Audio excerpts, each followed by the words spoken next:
راضی بارزاق قسط نمبر 1۔ یہ ان دنوں کا واقعہ ہے جب سیلاب نے سرزمین پنجاب کو تہو بالا کر کے رکھ دیا تھا۔ 5 دریاؤں کی دھرتی اکثر و بیشتر موسم برسات میں سیلاب کی مہربانیوں کا نشانہ تو بنتی ہی رہتی ہے، لیکن کبھی کبھی اس مہربان مہمان کی آمد ایسی تباہ کن اور ہلاکت خیز ثابت ہوتی ہے کہ میزبان دھرتی کو سنبھلنے اور سدھرنے میں مہینوں لگ جاتے ہیں۔ اس دوران ایسے سنسنی خیز اور عبرتناک واقعات جنم لیتے ہیں کہ جن کے ذکر کرنے سے رونگٹے کھڑے ہو جائیں۔ وہ سال بھی اسی نوعیت کے واقعات کا منظرنامہ تھا۔ ایک روز میں حسب معمول تیار ہو کر تھانے پہنچا تو ایک چونکا دینے والی خبر میری منتظر تھی۔ کانسٹیبل حق نواز نے میرے کمرے میں آ کر بتایا کہ کھیتوں میں جوان لڑکی کی لاش ملی ہے۔ کس کے کھیتوں میں؟ میں نے دریافت کیا۔ کانسٹیبل نے جواب دیا، حاجی مبارک کے کھیتوں میں جناب۔ حاجی مبارک اسی علاقے کا رہائشی ایک چھوٹا زمیندار تھا اور اس کی زمین دریا کے کنارے سے لگی ہوئی تھی۔ میں نے کانسٹیبل سے پوچھا، اس واقعے کی اطلاع کس نے دی ہے؟ سراج دن لاش کے بارے میں اطلاع دینے آیا تھا۔ کانسٹیبل نے کہا، وہ بھی اسی قصبے میں رہتا ہے۔ وہ صبح کھیتوں میں سے گزر کر دریا کی طرف جا رہا تھا تو اس کی نظر ایک لڑکی پر پڑی۔ وہ سیلاب زدہ زمین پر ایک جوان لڑکی کو بے سود پڑا دیکھ کر حیران رہ گیا۔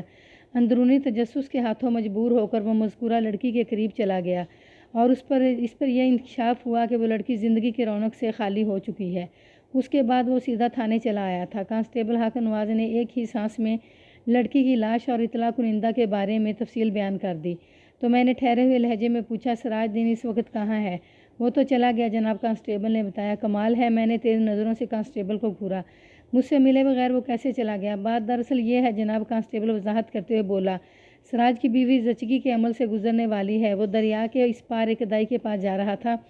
کھیتوں میں پڑی لڑکی کی لاش دیکھ کر وہ مجبور ہو گیا کہ پہلے اس واقعے کی تھانے میں اطلاع دے، اس کے بعد دائی کو بلانے کے لیے دریا کی دوسری جانب جائے۔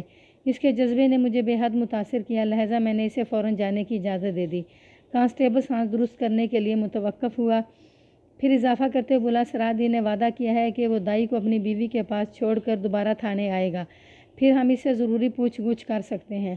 ابھی قیامت کو آنے میں کافی دیر لگے گی؟ میں نے سوچ میں ڈوبے ہوئے لہجے میں پوچھا۔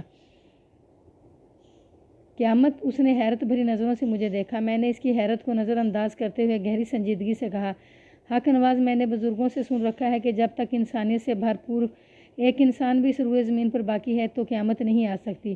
یہ ٹھیک ہے کہ اچھے لوگوں کی تعداد روز بروز کم ہوتی جا رہی ہے، لیکن میں بڑے وثوق سے کہہ سکتا ہوں ابھی اس دنیا میں ایسے نیک دل، ہمدرد اور مہربان افراد موجود ہیں جن کے دم سے انسانوں کا بھرم قائم ہے، اور سراج دین بھی انہی میں سے ایک ہے۔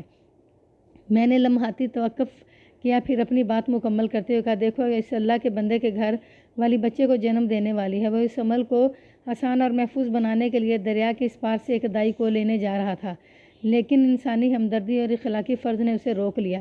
پہلے اس نے تھانے میں اطلاع دی، اپنے مقصد کے حصول کے لیے پھر آگے بڑھا۔ دوسروں کے کام آنا ہی انسانیت کی معراج ہے۔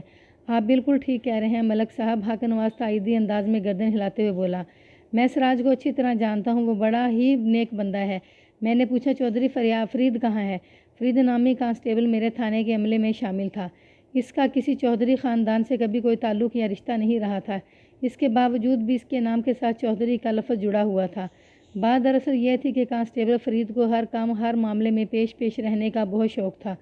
وہ خود کو لیڈر سمجھتا تھا۔ اس کے اسی چوہدرانہ سٹائل نے اسے چودھری فرید مشہور کر دیا تھا۔ مذاق میں جوڑا جانے والا یہ لفظ اب اس کے نام کا حصہ بن چکا تھا۔